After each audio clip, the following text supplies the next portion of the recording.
Assalamualaikum warahmatullahi wabarakatuh. Nama saya Nur Hasanah binti Azhar. Saya akan mengulas secara komprehensif tentang bagaimana cara yang saya akan lakukan untuk berdepan dengan pelajar yang pelbagai ragam dan menjadi qudwah hasanah di mata mereka. Saya akan memberikan 5 langkah, iaitu yang pertama adalah menjadi role model dan menunjukkan contoh yang baik kepada mereka. Yang kedua adalah menunjukkan sikap kasih sayang dan mesra dengan murid. Yang ketiga adalah mempunyai kemahiran kaunseling. Yang keempat adalah mempunyai kemahiran komunikasi yang baik. Dan yang terakhir, yang kelima adalah membina hubungan dengan pelajar.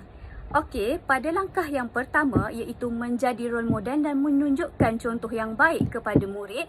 Okey, kita sebagai guru merupakan ibu bapa bagi murid-murid ketika mereka di sekolah.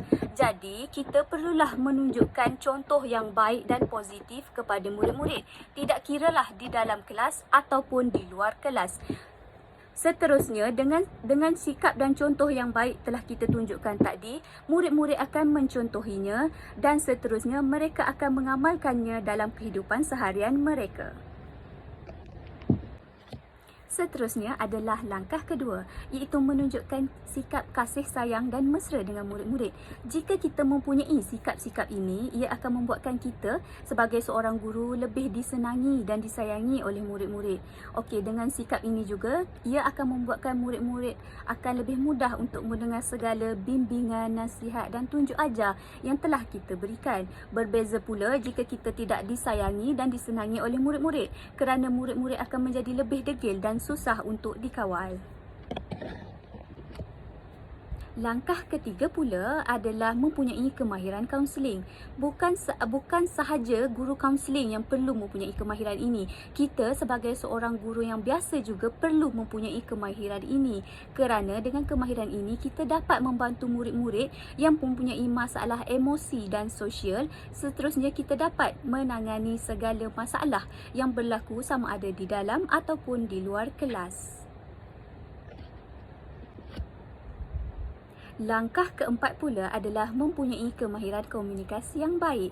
Sebagai seorang guru, saya perlu bercakap secara lemah lembut, sopan dan menggunakan perkataan yang baik. Saya juga tidak boleh mengecilkan kelemahan pelajar-pelajar saya dan saya juga perlu menerima pandangan dan pendapat pelajar-pelajar saya dengan terbuka supaya komunikasi yang berkesan dapat dicapai.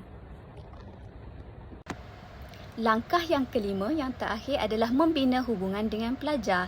Hubungan ini dapat dicapai dengan sentuhan peribadi ataupun personal touch. Contohnya berhubung secara profesional di mana berkongsi pengalaman semasa proses pengajaran dan pembelajaran serta memahami murid secara personal untuk memahami masalah-masalah murid.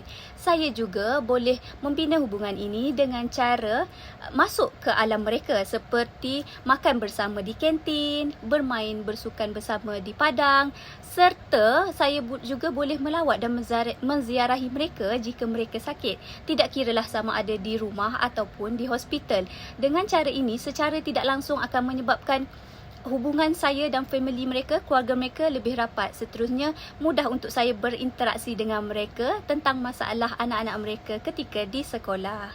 Sekian, terima kasih.